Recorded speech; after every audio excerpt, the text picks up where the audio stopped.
Good evening, ladies and gentlemen. Welcome to season 3, episode 20 of the P.W.P Sessions podcast. I am your host, Noelle Figueroa. Now, for those of you not already familiar with this podcast, the P.W.P Sessions, or the Poets with Purpose Sessions podcast, is a podcast where I interview new or established authors of poetry, rappers, or MCs. I feature a performance of their work along with an audience Q&A session. I am your host, Noelle Figueroa. I am a poet, author, blogger, workshop facilitator, and event host, and I am the creator of the P.W.P Sessions. Now, tonight is a special episode. I am interviewing two guests from Poetic People Power, Tara Bracco and Shanelle Gabriel. For more information about their group, you can go to www.poeticpeoplepower.com. And I'm excited to have a conversation with them both about their debut project, Poetic People Power, 3 spoken word shows for social change, edited and created by Tara Bracco. Now, I'll start off with Tara Bracco's bio. Tara Bracco is founder and producing artistic director of Poetic People Power. She's created, produced, and performed in 20 spoken word shows about social and political issues. She is a recognized leader in the field of art and social change and has been featured in the Oprah magazine, Time Out New York, the Brooklyn Rail, and HuffPost. She has spoken about art and activism at colleges, festivals, and theaters, and she is the recipient of 20 competitive grant awards.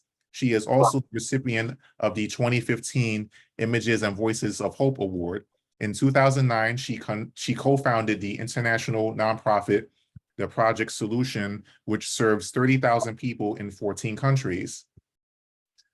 Now, this is Shanelle Gabriel's bio. Shanelle Gabriel is an internationally touring poet, singer, nonprofit consultant, and lupus warrior from Brooklyn, New York, widely known for featuring on HBO's Def Poetry Jam. She has shared her fusion of poetry and soulful singing on stages with artists such as Jill Scott, Nas, Nikki Giovanni, Talib Kweli, Anderson .Paak, and Grand Puba.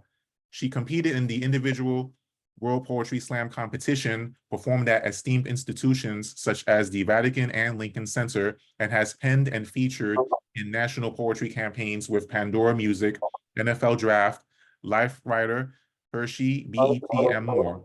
With over 18 years as an educator, she facilitates DEI trainings on creating culturally responsive spaces. Her 3 albums are available on streaming platforms, and she continues to craft and perform poetry, music for special events, conferences, and more. Visit www.shanellegabriel.com for show schedule, blog, music, and videos. And she can also be found on Instagram, Shanelle Gabriel, Facebook.com, Friends of Shanelle Gabriel, and on LinkedIn, Shanelle Gabriel. Now, ladies and gentlemen, here is Tara and Shanelle of Poetic People Power. Good evening, ladies. Thank you for joining me tonight. How are you? Having us. Doing well. Thank you for having us. Excellent, excellent. I'm very excited to have this conversation with you both. So we're going to start up before we get into the organization. I want to ask each of you this question: like, how did you get your start into poetry? Because as we know, all poets have different reasons and different ways that they fall into poetry, so to speak. How did you both get your start? Sarah, you want to start? Sure. Fearless leader. Sure. I think as a kid, I wanted to be a songwriter, but I didn't know how to compose music. So I was always writing little songs and trying to make sense of my world in that way. And then I wasn't a good student in school, but I really liked poetry. And it just seemed like something I understood. And I was a big journaler as a kid. I was always writing in some way and trying to figure out my world. And in college, I attended Marymount Manhattan College here in the city, and I studied theater and speech language pathology. So I was really interested even back then in communication, how we connect, how we understand one another, and the different ways in which we do that. And I started going to poetry readings down at the New Eurekan. I know a lot of people get their start there. And I also saw, the public theater back then, and even venues like the Wetlands all had poetry shows. This was in the 90s, and I would go see Jessica Care Moore and Asha Bendelli, and it was just, the scene was so alive, and I just really felt like these women have access to who they are in their voice. And I was really inspired by that. And so I just kept writing. And that's how I initially got into poetry. And then about 10 years after I graduated college, I started Poetic People Power. Excellent, excellent. And Shanelle, how about you? So I was a big reader, so I was a writer. I would get in trouble for reading during the wrong times of class as a kid. And actually, this is not a bragging, but I used to cut school and go to the library. And by myself, not with my friends, like I'd be like, I was over it. Which is one of those things where I was like very disengaged with the education system I was in, but very much always loved words and learning. And so I've always written in a journal, in a diary, wrote poems, reflecting on things around me, secret crushes and things like that. But I think I got into the world of poetry really, really late. I didn't discover it, even though I'm a Brooklyn girl. I didn't discover any of this booming New York City scene until I was a junior in college upstate. And a friend of mine did an open mic. My friend Jamie Lee Lewis did an open mic here in Brooklyn, and I was smitten. I saw somebody do poems, and I remember just one day going like, I could do that. And I was a singer. I started out as a singer in church and in all those ways. So I guess Tara, similarly, I thought I was just going to be a singer songwriter. But I loved hip hop. I loved lyrics. I'm the human radio, and poetry just seemed like another extension of being able to connect people to thought and ideas. And I got bit by the poetry bug, and that was it. From there, from junior year, I would like if I wrote a new poem, I would make I'm a member of Alpha Kappa Alpha. Our sorority was having an open mic that week just because I wrote a poem. Like that was how it was like I had to build it. And yeah, I just fell in love with it and wanted to be around all these people that did poems like me, that loved poetry the way I did. And that was, I guess, where I got my start. Excellent, excellent. Now, how would you who or what would you both give credit to as far as helping you develop your skills as a writer and a poet? Gosh, that's interesting because there's just not one person, but I enjoyed reading Mary Oliver, Bandelli, who I talked about, June Jordan, let's see, who else? Dorothy Parker, love Dorothy Parker. All these things were opening me up to writing. And I also worked for the poet and novelist Erica Jong. That was one of my first jobs out of college. And so working for Erica, just sitting in that room and seeing all the feminist writers on her bookshelf, I really felt being there, I had a lot of catching up to do because I didn't know who they were. And it spoke to me as soon as I read it. It made sense to me. It was almost like I was a feminist in spirit, but I really didn't have the language and I really didn't know enough about it. But once I learned and I was in an environment, I really had that sense of this is a place where I can have my own voice. And I was very much interested in how women can have a bigger voice in our society. And I went on from the job at Erica's to work for the Women's Project and Productions. It's now called WP Theater, but it was the oldest and largest off-Broadway women's theater in the country. And I worked under Julia Miles. And so I was very dedicated to these nonprofits that were advancing women's voices. And then I went on to work for the Woodhull Institute for Ethical Leadership. And we traveled around the country and we taught women ethical leadership and how to have a bigger voice in society, how to even get book deals, how to write op-eds. And, that might seem, more normal now because people have platforms like social media to be heard. But in the 90s and the early 2000s, we were still very much in a society where it was difficult for women to have a voice publicly. Chanel, how about you? I would say that my inspiration, or I guess the sources of inspiration that came to me initially, I think with poetry. My sister, I have all of my sisters are older than me. I'm the baby. Spoiled though, but I'm the baby, and one of my sisters, I guess for a class, she just really liked Maya Angelou poems, and she wrote them over in a notebook. And I found the notebook, and I remember reading it like, oh, this is so good. And so, I think that led me to Nikki Giovanni. That led me to, just a lot of different writers. That led me to a book called Aloud Voices of the New Eurekan Poets Cafe when I was in high school, which is not to date myself, but and I remember we passed that book around, and that book featured all these people that, crazy enough, are now, a lot of them are friends of mine. But back then it was like, I didn't even realize a New Rican was a real place. I just thought this was a anthology. And, voices like Mahogany L. Brown, Jessica Care Moore, just so many different people just really inspired me. And then in traveling and getting to meeting different people, I think the thing that I've always loved and appreciated was I love people whose voice is their own.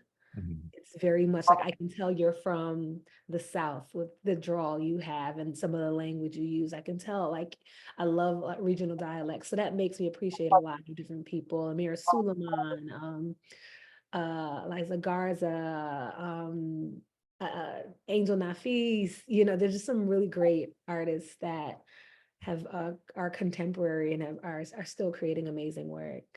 Mhm. Mahogany Brown is a good friend of mine as well. I'm a huge fan of my friends. Mhm. Excellent, excellent. Now, Tara, let's talk about poetic people power. Can you share with our audience what was your motivation for starting this group? Yeah.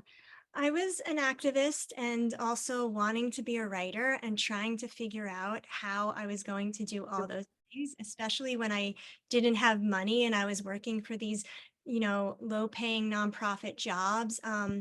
And when I had got out of college in the late 90s, I actually went cross country, just a backpack and me, and went on my own poetry tour. And I wasn't booked anywhere. I would just go to a city. I did this for 2 months. I would just travel Wow. across the country, go to a city, go find the equivalent of the Village Voice, find the local open mic nights. And back then they didn't even have features. They were just open readings. And I would read my poetry. And I really got to see the range of scene, what was happening in the scene, right? And back then I very much felt that there were two scenes happening. There was like the literary poetry world and the slam world. And I loved the energy of what was happening at the New Eurekan, but I didn't feel like slam was for me All right. for various reasons. So I was coming back to New York and I was working at the Women's Project Theater, and I was really thinking, how can I put all these pieces together? And I thought, the poetry out there from my time on the road, I learned, is so much more expansive than these categories, literary and slam. And how do we open up space for those voices in between that maybe don't really have a place or a definition yet, right? How do we really expand the art form? And, I was trying to solve that question, and I also felt like, how are we going to encourage artists when we don't pay them? And, this in the poetry world, it's like, you're lucky if you get published, you're lucky if you get paid. All And right. I was borrowing from what I knew of the journalism world and what I learned in the theater world. And I started commissioning poets to write pieces on a single topic. And the very first show we did was in line with the Poets Against the War movement. That's really how Poetic People Power started. I organized a reading down at Blue Stockings bookstore called Woman's Words About War. And the poets, asked me to keep organizing those meetings. And I decided that I would do one show a year, and I would choose a different topic each year that we could really investigate and look at and explore how people felt about it through poetry. And so that's what I did. And then it turned out that I kept doing it for 20 years. No, that's awesome. That's an awesome achievement. And congratulations on that milestone.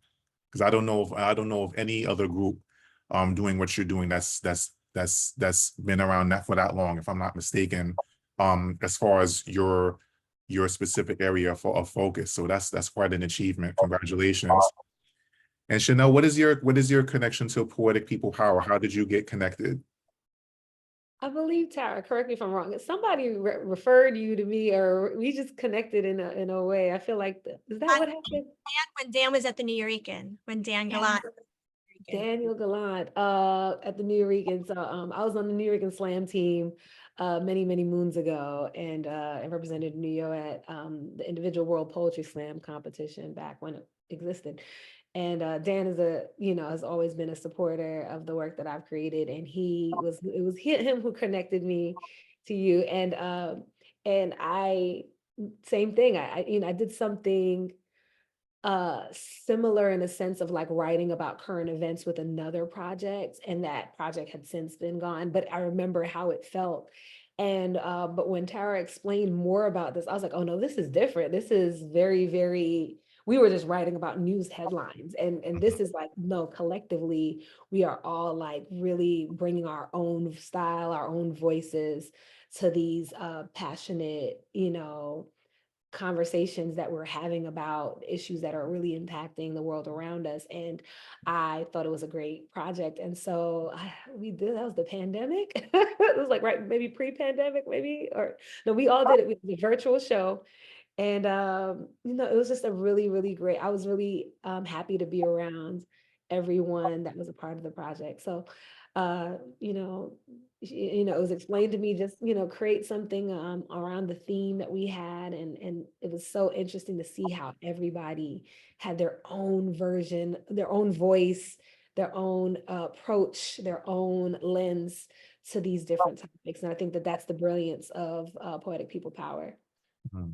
Excellent, excellent. Now let's dive into the book. I want to congratulate you both on the book, Poetic People Power, 3 spoken word shows for social change. Can you both share, can you each give your own perspectives on how this book came together? Like, what was the motivation and the reasoning behind this project? Oh no, that's all Tara. That's not me. I'm just the innocent bystander that got roped into this amazing project. As we were hitting the 20-year mark, I really felt like I didn't know if I could keep doing one show a year for the next 20 years, right? Because there's so much work and I'm producing them by myself, right? Like finding the venues, finding the artists, doing fundraising, all that. And on top of a day job. And so I just didn't know that I could keep one show a year for the next 20 years. And I really felt it was important to document this work. As I mentioned, I was trying to get us published years ago. The project was always intended to be for the stage, for the public. And so the sense that, again, I had a theater background, I wanted people to have a shared experience. I wanted them to come into the theater.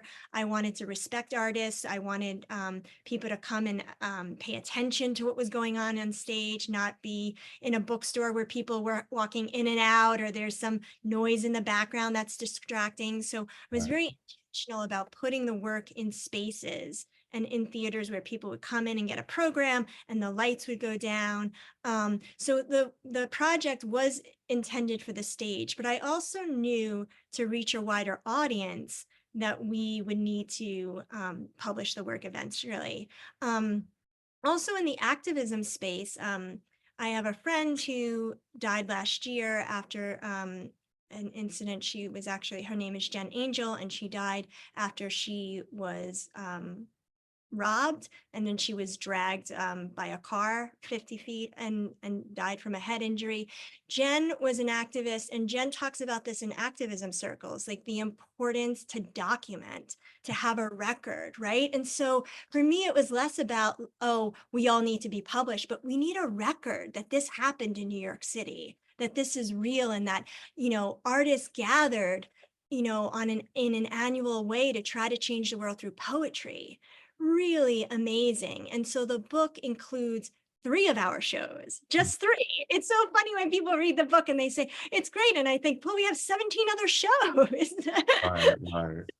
It includes 3 shows, one about environmental heroes called the Eco Rise, one about women's voices called Can You Hear Me Now, and a third show about human rights abuses around the world called While We Were Sleeping. And I'll pause there, but that's the overview of the book and how it came into being. Okay, excellent, excellent. And I'm sorry to hear about your friend.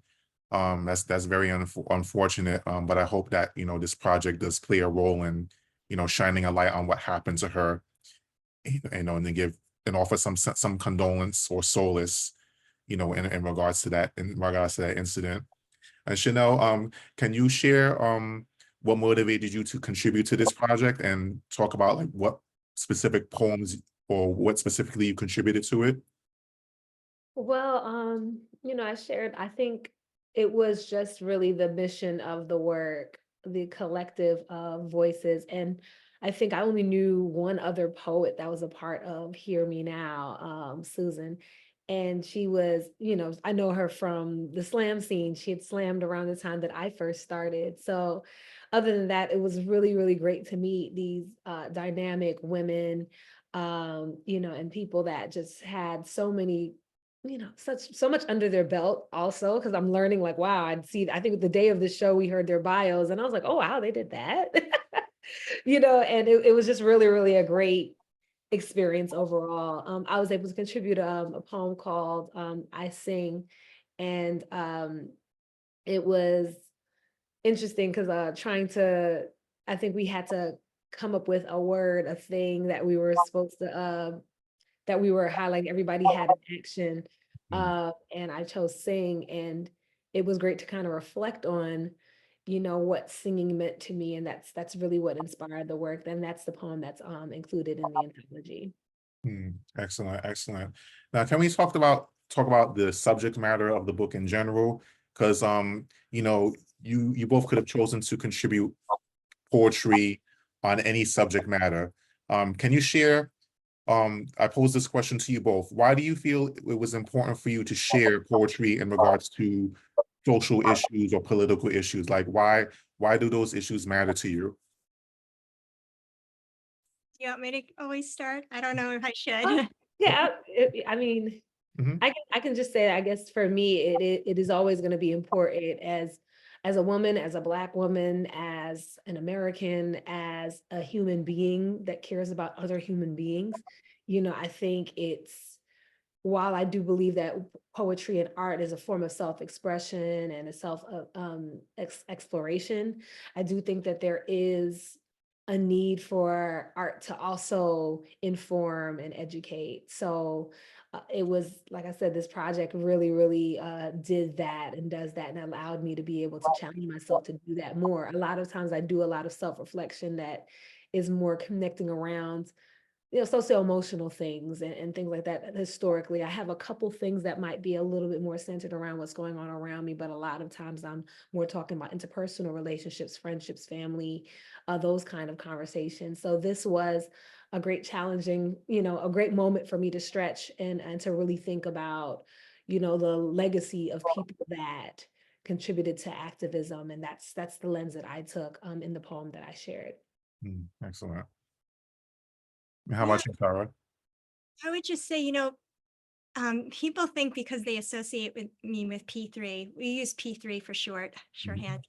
They associate with me with P3 that they think that I think all work has to be political. And I don't, but I really felt like there was a space here that had to be filled, right? Like that this is the way that we experience our lives, and we're not really talking about the issues that I thought were of real importance. And we're hearing more discourse about these topics now, but 15, 20 years ago, people were not talking about universal health care, or a subset of people were only talking about, climate change. We did a show about global warming before Al Gore's movie came out, An Inconvenient Truth. We did a show about universal health care before Obama was elected. Mhm. We did a show about revolution 6 months before Occupy Wall Street.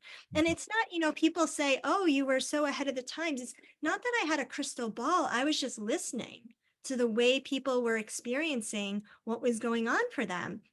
And I can remember at the healthcare show, somebody came up to me after the show and very quietly said to me, my parents almost lost their house over medical debt. Right. And so people felt a lot of shame over how they were experiencing these social and political issues. And it wasn't public for us to share those stories. It wasn't normal for us to be sharing those stories. And I thought it was really important for people to know that these aren't personal problems. These are national policy issues that are affecting our lives. And one of the things I really encouraged the poets to do, that they didn't really have to write an advocacy poem. I would structure the show in a way that I would help have a narrative arc that would bring the audience along. And we would offer resources at the end of a show. We would have a program with a stay active section for the way audience members could further get involved in the issue or the topic that we were talking about. But I often find when people think, oh, well, I can't write on a political topic, I would say, well, let me share some links with you.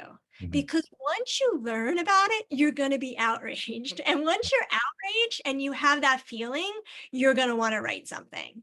And so it's not just politics, it's the way in which we experience our lives. And it makes sense that we should be writing about it. Excellent, excellent. And Altara, would I be correct in saying that your group or organization will be considered a safe space for everyone, regardless of race, gender, religion? Do you strive to have a space that's all inclusive in order to be able to address all of these issues effectively? Oh, yeah, definitely. It was always a focus of the project because in my early years, I was a feminist. And so I was very much thinking about, where I had voice and where I didn't. And then if it was this hard for me as a white woman, then how hard must it be for other people? One of the things about the project is we kind of function like a collective, like a company. And Mhm. so we have artists who repeat with us each year. And an artist who's in a previous show gets right of first refusal on the next show.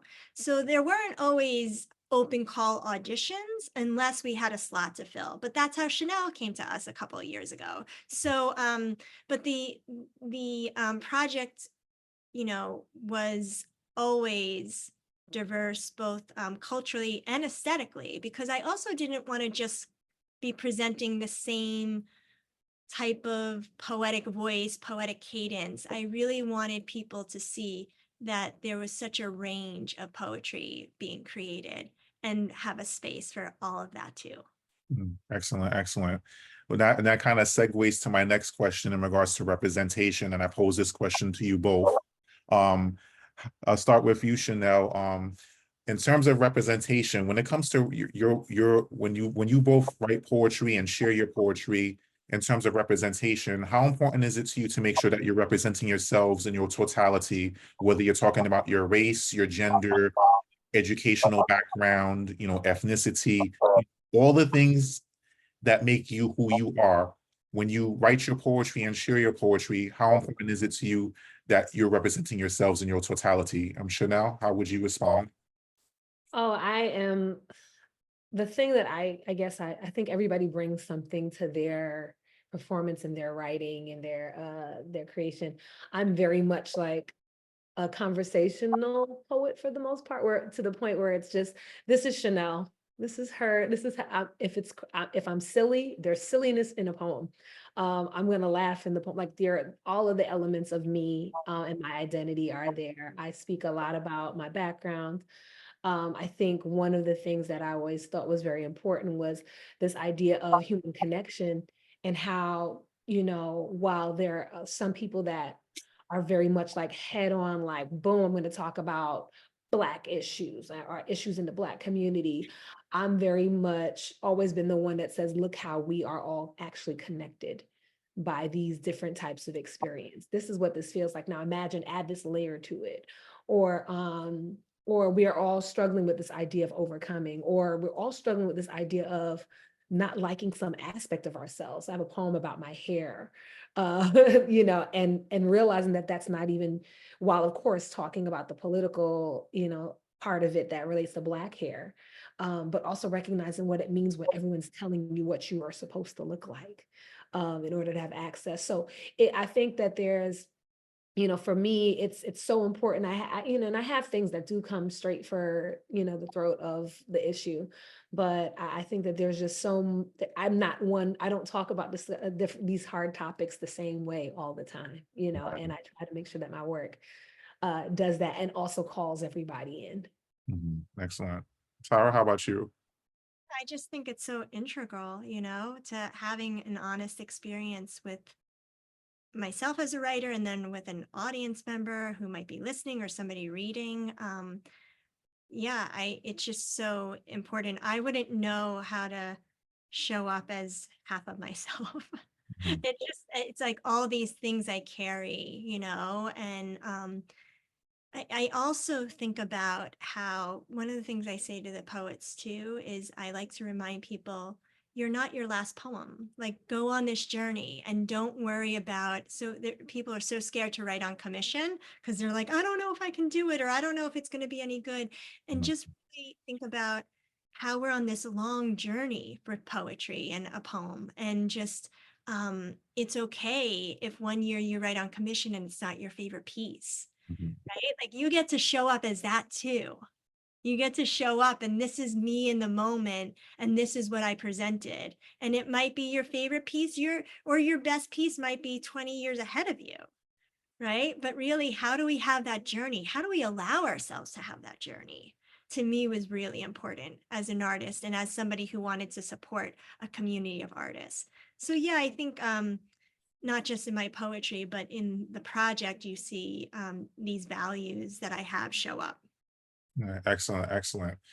Now, I want to touch on the female perspective for a moment. And what I mean by that is, as a man on the outside looking in, from my point of view, at this point in time, I see various different women, being very vocal and determined to use their voice let's say in the poetry scene as one example. I see a lot of women using their voice, speaking on things that matter to them, and making it emphatically clear that those issues matter to them and extending themselves to their audiences, regarding the subject matter that's important to them. Now, as women in general, do you feel, in terms of being given a space, do you feel as women do you feel as women that there's space being made for you to use your voice? Like, in other words, do you feel you have more opportunities to use your voice now than there was, maybe, let's say, 10 or 15 years ago? Like, do you feel, did was there any point in time where you as women felt that your voices were limited? Like, how much do you feel has changed in that regard, or how much of it has stayed the same? Like, what are your perspectives in that regard? I can say that I feel definitely the conversations are a lot broader. I think that there've always been women screaming. Like, there's always been voices present. I think we have just a lot more platforms, period. I think that that's in general. And I mean, while some shows are very definitely, diverse in gender and and we consider gender expansive folk as well, Mhm. you know, I think now we have a lot more people listening to real experiences, a lot more believing of experiences over the last few years, while we've all talked about this, these different things. If you think about, it took Me Too to have people go, oh, this is what's happening. Like, I I started out as an artist in the entertainment industry, and I'm like, oh yeah, that's a norm. Like, this is what we know, and this is stuff that we complain about, but we didn't know that there was a collective of other people, other voices that would join in. And so I think that these platforms and spaces have been helpful. So, Antara, how about you?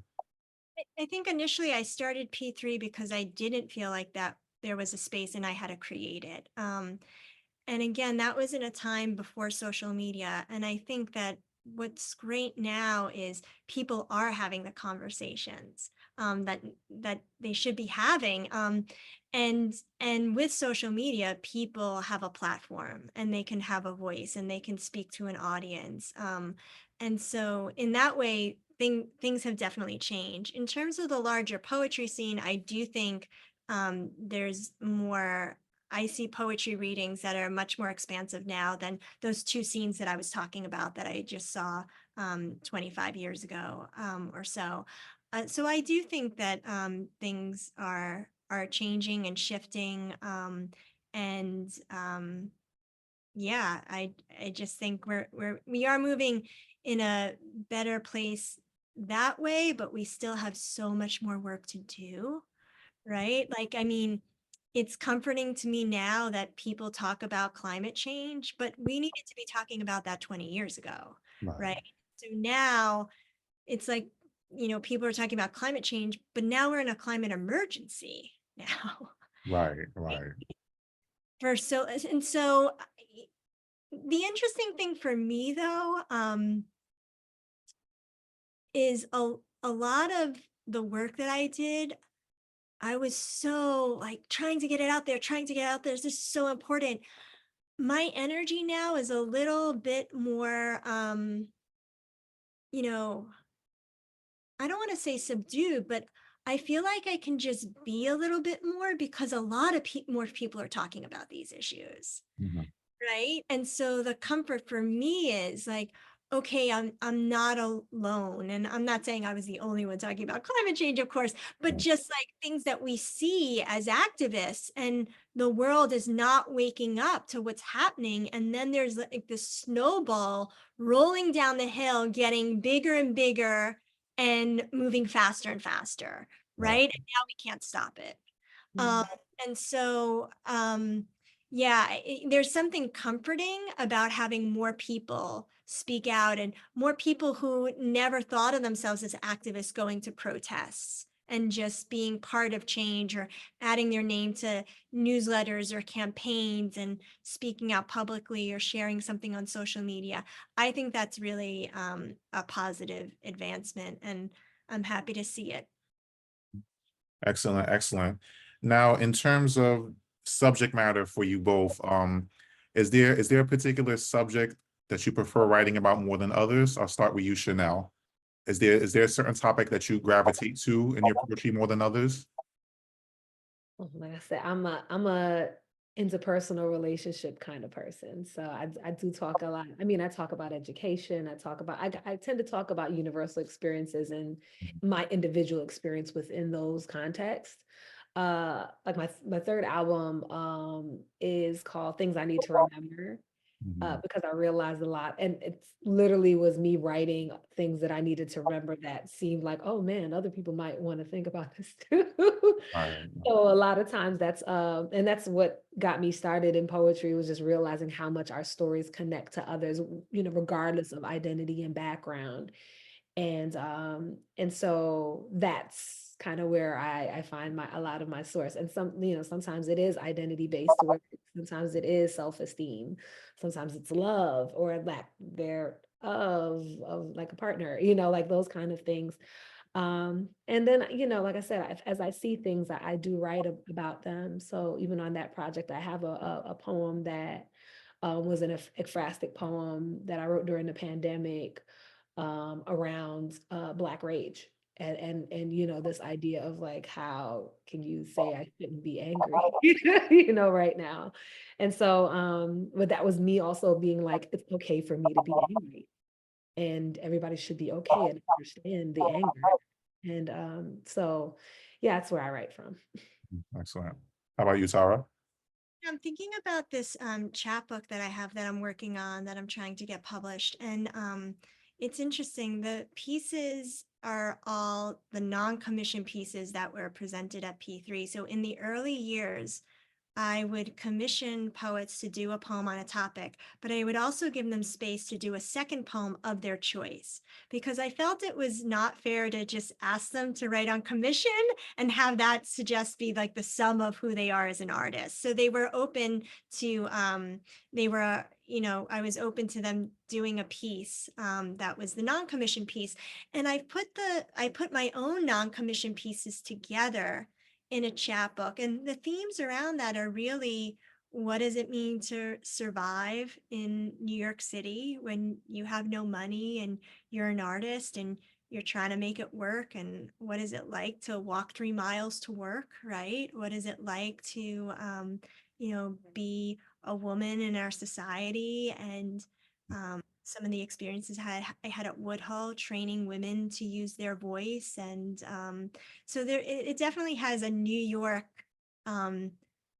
feel to it in that way. And I think, there's a poem about why I stayed in New York and what's so special about New York. So it's more about the atmosphere of me being in New York and how I experience that as an artist and as a woman, I would say. Excellent, excellent.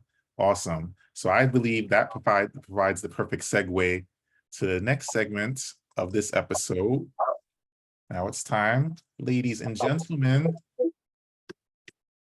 for Tara and Shanelle to take the mic. Now, at this time, each of you will have an opportunity to share 2 poems of your choice. This is just to give an audience an idea of your work and your art and things of that nature. So at this time, the floor is yours. And now the question is, who would like to go first? I was gonna let you go first, Chanel. If you Okay. No, I was like, not it, but okay, no problem. Okay, awesome. I'm joking. I'm perfectly fine. Awesome. All right. So I'll share I guess I could do it this way. I'll share the poem that's featured in inside of the book itself, Poetic People Power. This is I sing as it was performed there. So the quote would be displayed. I sing the songs that people need to hear. I was born with blue lips. My cry was shrill but soft. My lungs, like my mother, needed assistance to keep me alive. I wasn't a child that would cry often. I found joy in existing. My stepmother taught me to open my mouth, let words tumble out of my throat, call praise to my lips, but only to improve upon silence. She never told me what to say, but something in me knew to sing. Something in me knew a melody could connect me to something greater than myself. My spine loved bass lines. My tongue loved hymns, how lyrics danced and floated to echo on church walls. The organ vibrated from my frilly white socks to the lace ribbons in my hair. I preferred singing to prayer. Varied keys locked and connected to the divine every time the music transposed to a higher note. It was like my soul would float to the gates of glory. The choir was the only place for the harmonies I heard in my head. The fermatas were cushions where angels would find a seat when I sang. I knew there was a power there. Imagine the Mahalia Jackson in my blood felt it. I sing of her, who sang aware of the force needed to unwrap the hate from the windpipes of Blacks at the Bible Belt. I sing of strange fruit from an alto carnation, a depressed piano lagging behind Miss Holiday, whose voice painted a hill of lynching in a studio session for which her label refused to pay. It illustrated the stifling of a nation, put its ugly on display for all to see. I mean, here, I sing of Josephine's spell casting with hips and feathers, high notes and a fierceness that froze hearts and forged fists. I sing of the light Jamila Jones gave to the room with the additional verse to the tune We Shall Overcome. We are not afraid. We are not afraid. We are not afraid today. Oh, deep in my heart, I do believe we are not afraid today. That verse, That day in 1963, the police decided to speak to the song, letting their guns be silent. See, it's in my blood to improve upon silence, to Mississippi goddamn at Carnegie Hall like Nina Simone, to cuss in a classy crescendo in front of white folk in gowns and gloves who only expect me to entertain, to crescent my smile, to be a warm cushion like the bosom of a mammy. They expect to find gratitude for simply sharing air, to seal my voice in a seashell they open and close at will. See, I sang of oppression and they told me to sing adagio. I should be okay with my freedom in a slow tempo, that the phase will end soon. One day my voice will be heard, the applause will come, but in between each note, I hear the hush. My womanhood, compounded by their tone towards my skin tone, made my fight for my right to my song a twofold battle. Black women weren't allowed to place ballots for 5 years after the 19th Amendment's inks dried. They opposed my need for forte because they know my voice can crush comfort and convict the guilty, can bring down kings and reveal that righteous robes sometimes cover up the most filthy. But they're going to hear me. They're going to hear me, and they can spill my blood till my body is empty, till my career is over, till they call me crazy, as if not that's not the place that they drove me.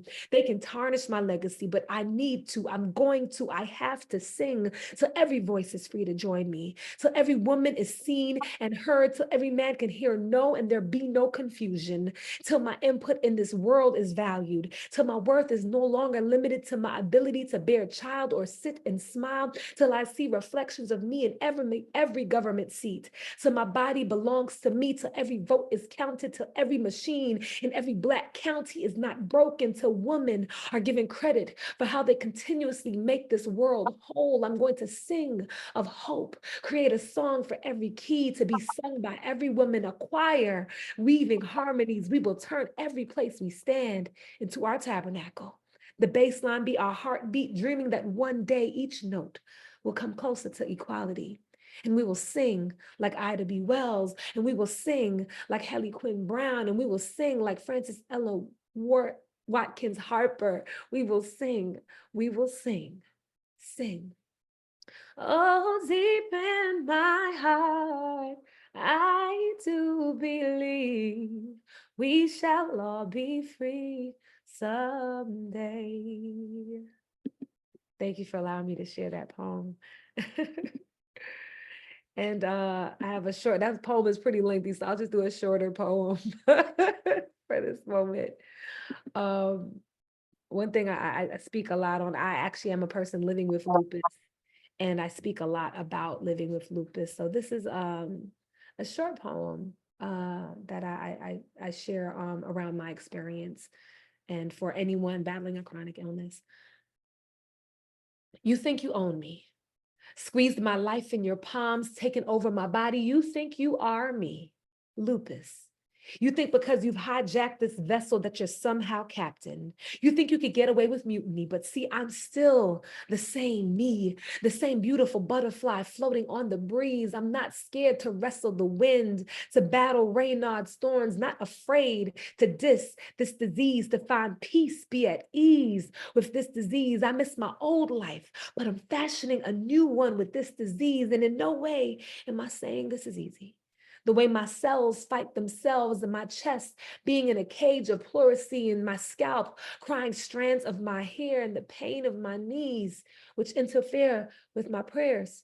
It makes it hard to sometimes find the joy in life. Sometimes makes the sun less bright, but I know that no matter what, there's nothing that will take away my fight. And when it seems to make my day feel like night, I'll still reach for a star. And when it seems that my world is spinning left, I resolve to force it to revolve right. And even if my limbs refuse to move, my spirit will still dance. And every day I'm going to choose to enhance this universe with my presence in any way that I can. Grateful to those who support me. Lupus is not me, but it's the spark that created a flame. My illness is not me, but it's the source of my vanity. Lupus, you can't damage me because my body is not all that I possess. I still have a purpose, a reason to smile. I'm still living my life with no regrets. Thank you for allowing me to share this work with you all. Wow, outstanding, outstanding. Thank you, Shanelle. That was awesome. Thank you so much. Hey, Tara, it's your turn to take the mic. Thank you. I first want to mention the first piece I'm going to do is a piece from While We Were Sleeping, which is our show about human rights abuses. So I want to just, before I start here, give a content warning for anybody to be mindful. This poem deals with sexual assault, and it's on the topic of sex trafficking. So it's called Jane Doe. I am a political artist. I craft poems out of people's problems, connect them back to policy issues, and then give a call to action for the change that must be on the horizon. But there are some issues even I didn't want to see. So when my friend Jonathan told me 4 years ago that I should produce a show about sex trafficking, I turned him down, not wanting to see the depths of these atrocities. But then I learned at an event in Brooklyn that while I was sleeping, the women standing before me were taken. Their stories stayed with me for a year after.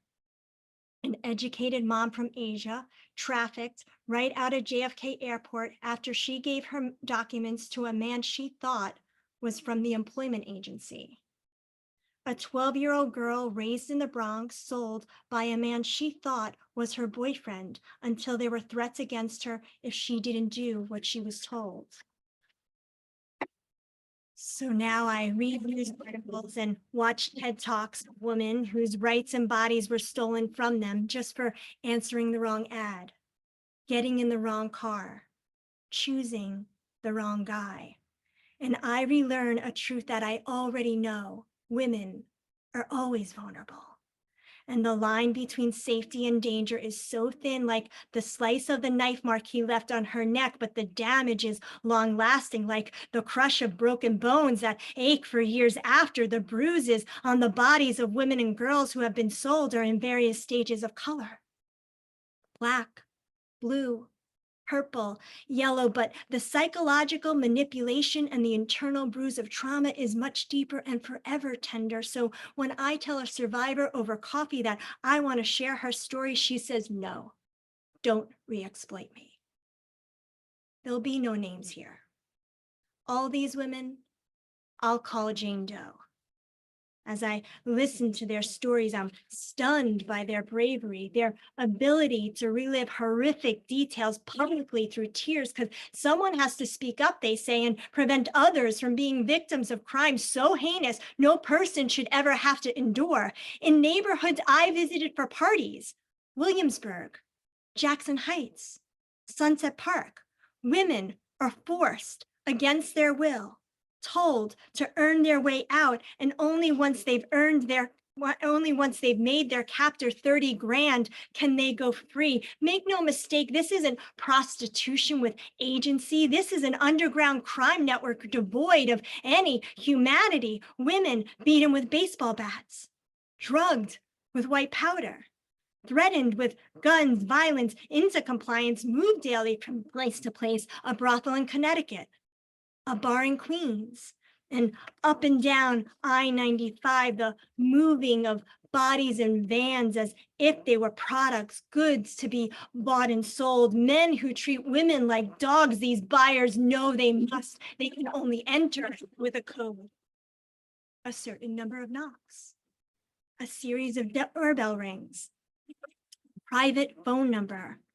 Only then are they let in, where women are kept locked inside like a prison in small dark rooms, no access to a phone, no washing in between the relentless onslaught of men, in fear their voices unheard, watched over, constantly controlled.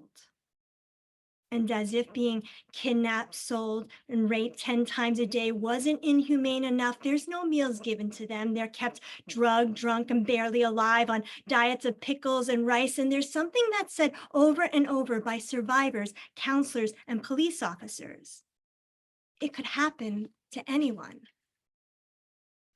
And then I remember When I was 18, my sister and I traveled alone down to Miami. This was in 1993 after Hurricane Andrew, and we went down there to help rebuild houses for Habitat for Humanity. And at the end of the week, we were the last ones left on the site where we were housed. And when it was time to go back to the airport, our ride never showed up. So there we are in this remote location, stranded, out of options, out of quarters for the only payphone, when a man from a trailer down the way told us he could take us. And so he went away and came back with a white beat up pickup truck that wasn't his, had 10,000 miles on it and no gas. And we were running late and desperate. So we got in the truck and hoped for the best. When we finally arrived at the airport, we rushed up to the counter and told our story. The female ticket agent there, she stopped her typing. She looked up, her face stricken with concern, and said, "You could have been sold." So here's what I know. We cringe at our Southern history where Black bodies were sold at auction, but we deny a current reality. Right now, women are being sold in Brooklyn, stripped not only of their clothes, but of their freedom, voices, and identity. This is modern day slavery. And the words that stay with me the most are the ones I want to reject because they seem too unbelievable to be true. And yet I can't seem to get them out of my head. It could happen to anyone, she said. And then the second poem I'm going to do is not from the book. It's a piece that I did at the Art and Revolution show that we did in 2011. That show was about revolution, and it was at the Nuyorican Poets Cafe, and it was called "The Revolution Will Be ... And when I knew I had to write a poem about revolution, I was really thinking about I was thinking about a couple of things, the Slam movie, Louder Than a Bomb, and also the documentary, This Is What Democracy Looks Like, which is about the 1999 protests in Seattle against the World Trade Organization. And if you watch that documentary, you really hear how the activists there were really aiming for that protest to be a festival of resistance. So this poem was inspired by those two things, Louder Than a Bomb, the movie, and this concept of festivals of resistance. It's called Art and Revolution. I'll marry nouns and verbs and reorder words and paint murals on the walls of abandoned buildings, sit in East Side cafes and sing along to musicians. And stories told through slams will swallow me up with their realism. And one by one, someone else will add a preposition, pick up a paintbrush, and add their voice to the chorus. And our singing will be louder than a bomb. Voice after voice multiplied. Our power cannot be downsized. So go ahead and take away my 3 jobs, and then I'll have time to take to the streets, because revolution begins when voices creep up between the cracks in city sidewalks, blow across fields and prairies like dandelions, ripple at the shorelines of our country's beaches from coast to coast, and through the middle of Kansas, anger over injustice will take its rightful place, not in the form of broken windows or violence, but in the form of festivals with puppetry, children with crayons, people locking arms and joining hands. Yes, we'll dance in parks and become the conductors who orchestrate their own change. We will reform our spaces the way an artist shapes pottery out of clay, from community to community, from this march to that rally. The chorus we create will keep repeating louder than bombs, because we don't represent death, we are people breathing. And this breath that fills my lungs is desperate to escape as soon as I take it in, so I'll release it and I'll add sound to it, because the very thing that gives us life supports our voice, and I don't want to waste that. And I know there's too much to say and not enough time to say it. So I'll keep singing with the chorus. It will be loud, out of tune, and perfect, and the revolution, it will be poetic. Thank you.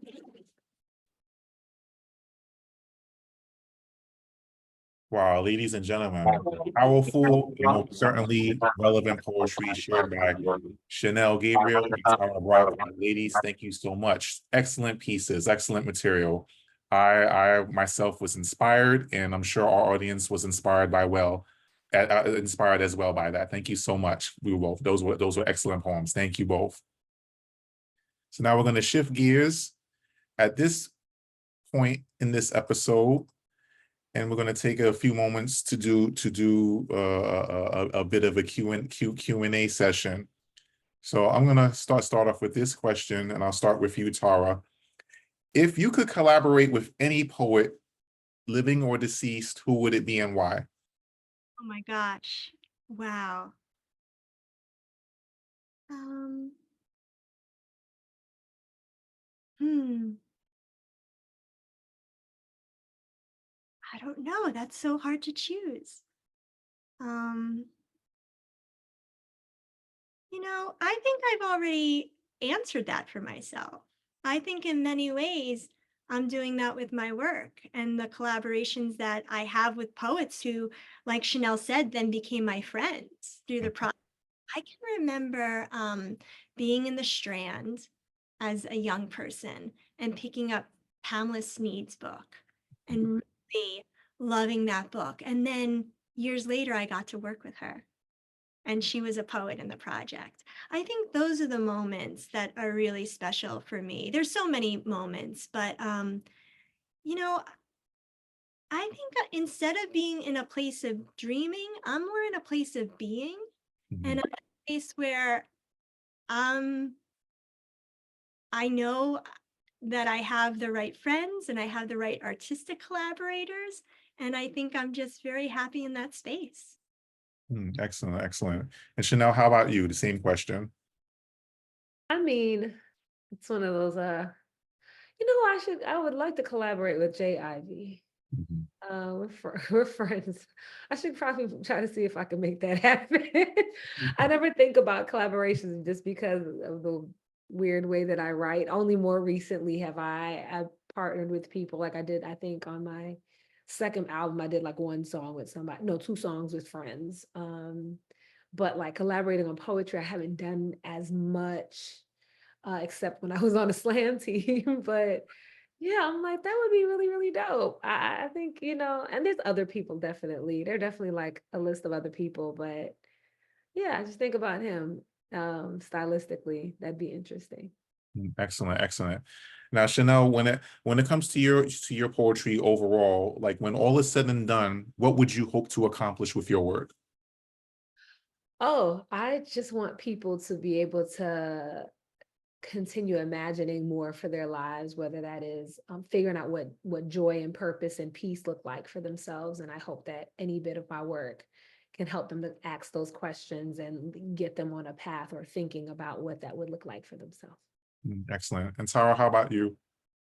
Can you ask the question again? I can't. Sure. When all is said and done, what would you hope to accomplish with your work?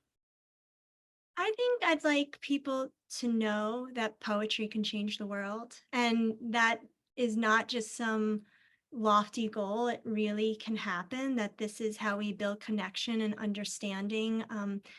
We did a show about the global water crisis in 2009, and I remember being in Blue Stockings bookstore and thinking like, there's not a water crisis. I mean, even for me as an activist, sometimes I thought, I don't know about this. And then I was like, well, I have a responsibility to research this and understand it. And then I did all my research and I thought, oh man, we are in big trouble. And this is the biggest issue of our time, right? Because we're all dependent on each other through the need of water. So if we don't solve this issue, we can't solve any other issue. And at the time, I had a friend of mine, Joe Gonzalez, who also was a videographer over the years for the Poetry Project. A couple of months after we did that water show, he came to me because he had learned about a group in Cameroon that was trying to raise money to build a line so a nearby village could have access to water. They wanted to build this line so 500 people could have access to water. So it was because of the water show that my alertness to this was really high. And I thought like, yeah, I get that. Let's do something. So Joe and I, they only needed $900. So Joe and I decided we were going to raise the money through friends and family. and send the money to Cameroon so this organization could help this community get water. And we did it, and under 3 months, 500 people had access to water. And we thought, what if we kept doing those projects? And that's how the organization, the Project Solution, came into being. So I co-founded the Project Solution with Joe. We fund really low-cost infrastructure projects around the world, water and sanitation projects, and we've been doing it for more than 10 years. And as my bio said, we've worked in 14 countries and we've served over 30,000 people. So I know that poetry can change the world. It's really true. Excellent, excellent. Now, do each of you have any other projects or events that you would like to make note of to our audience? Shanelle, I'll start with you. Do you have anything coming up that you would like to share? Well, I just have a lot of shows coming up, so I'll be traveling just a little bit. Atlanta, LA, Minnesota. I have a residency out there in May.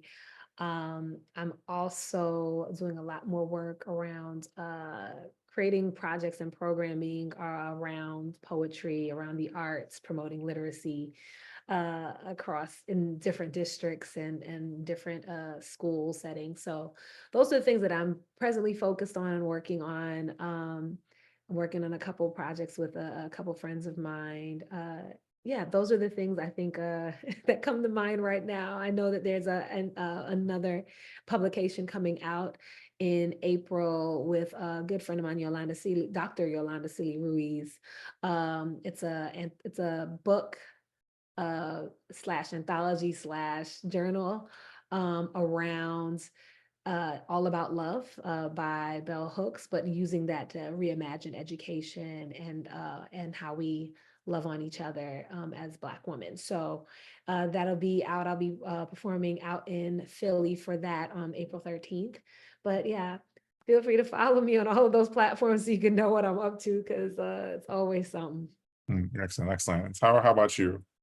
Well, P3 tomorrow in the East Village has our book launch event, and it's at Wild Project at 7 o'clock. So that's happening tomorrow. Me and Shanelle will be there. And the other thing that I have going on is we're working on trying to raise money to do a documentary of the 20 years of the project, and how, yeah, that a group of artists met in New York for 20 years to try to change the world through poetry. So hopefully that will be something that will be coming to the public, hopefully in the next year or two. Excellent, excellent. Now, Tara, what has been the reception to the book? Like, what kind of comments have you been getting from people? Yeah, I mean, the thing we hear the most is that it's inspiring and powerful. We just got a really great review in Publishers Weekly's Book Life section, and they called it a resonant call to action, a bold collection. What else did they say? I'm trying to remember off the top of my head, but yeah, it was a really positive review about how it's a powerful spoken word collective that we put together. And it's been really encouraging, and of course happy, because you don't know, you do this work in like a small community somewhere, and this is the first time that really people outside New York are having access to us. And so it's been interesting, people are sending in pictures of them reading the book in California or on their vacations, or in all these different areas that we never really could have reached if by just doing the shows in New York. And I'm very grateful to Cornerstone Press for seeing the value of this project and allowing us to get this work out there. I've just always wanted to do this work in community. I really believe, like, what's that saying?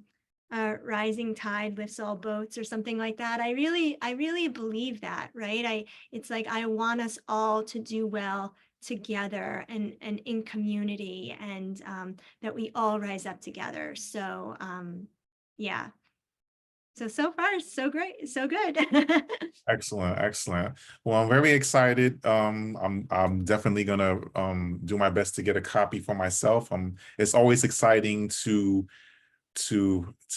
have a first book. There's something about that first book that really hits you a certain way, you know, it's definitely a level of excitement that exists. I know I felt that way when I self-published my first book back in 2007, my first collection of poetry, One Man's Journey. So I know the feeling of excitement and, anticipation and the energy that surrounds the first project. So I'm happy for you both to have come together along with others to pull this together.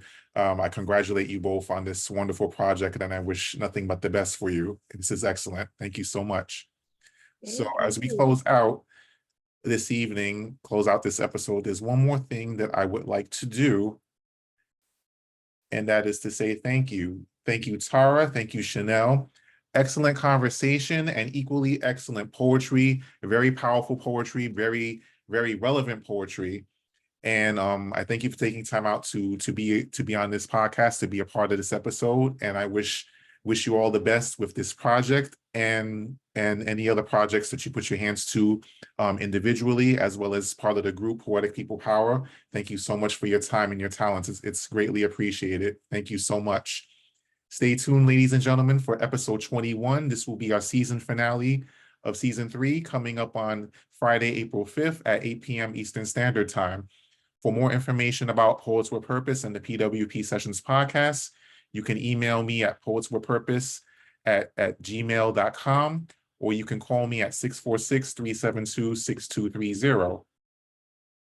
All of my logos and flyers were designed by the excellent team at Eclipse Graphics. You can find them on Instagram at @SignEclipseGraphicsNY. You can see samples of their work and connect with them for any projects that you may have. For those of you interested in making a donation, you can do so through PayPal, Tap Media Man, Cash App, $Anointed Pen, or through Zelle, utilizing my phone number. And that, ladies and gentlemen, concludes episode number 20. This episode will be uploaded to the Poets with Purpose YouTube channel within the next hour or so. So be on the lookout for that upload so you'll be able to freely share amongst your social media contacts. Tara and Shanelle, thank you so much for a wonderful interview, great conversation, and great poetry. Have a good night, everyone, and God bless. Thank you. Thank you. Take care.